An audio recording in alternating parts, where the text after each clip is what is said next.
those advanced search operators, you probably got a sense for just how incredible and specific you could be with your searches. Well, if you are using those to attack someone, you're engaging in what's called Google Dorking. And the search strings that you're using are called dorks.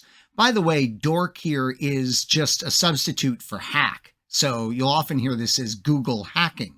And of course, it would be a hack that you're entering in. Is Google aware of this? Yes. And they didn't publish it, I'm sure, but there is a database of the latest of these that we can keep an eye on.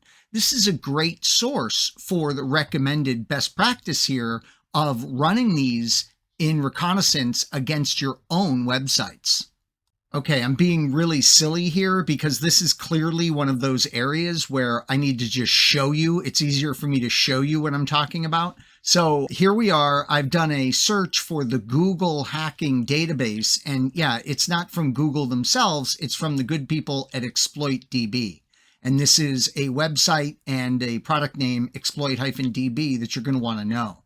So the Google hacking database, or GHDB, what does it do? It gives us none other than a list of the latest and greatest Google dorks. Notice this one right here, site gov.*. So it's going to grab any of the gov sites, and in the title is going to be index of, and then it's .*.csv.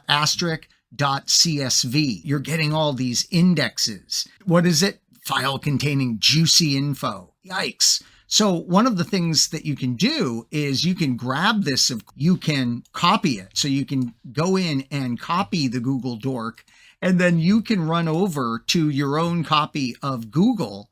And what you'll do is you could paste this in, but modify the parameters of, I might go against any prefixed site of Academy, and we're going to get these indexes. And sure enough, a lot of times you'll see this is just sample information. That's cool. This was something that was fine for us to find, and I didn't want to find anything sensitive. There are Google dorks that have revealed key usernames and passwords that have then gotten people into systems. Google dorks are very popular in the area of voice over IP fingerprinting, VPN fingerprinting. There's lots of different fingerprinting techniques that can be assisted in this area. I'm so glad you know about it now, and I'm so glad that you're going to be able to run Google dorks against websites from a pen test type perspective.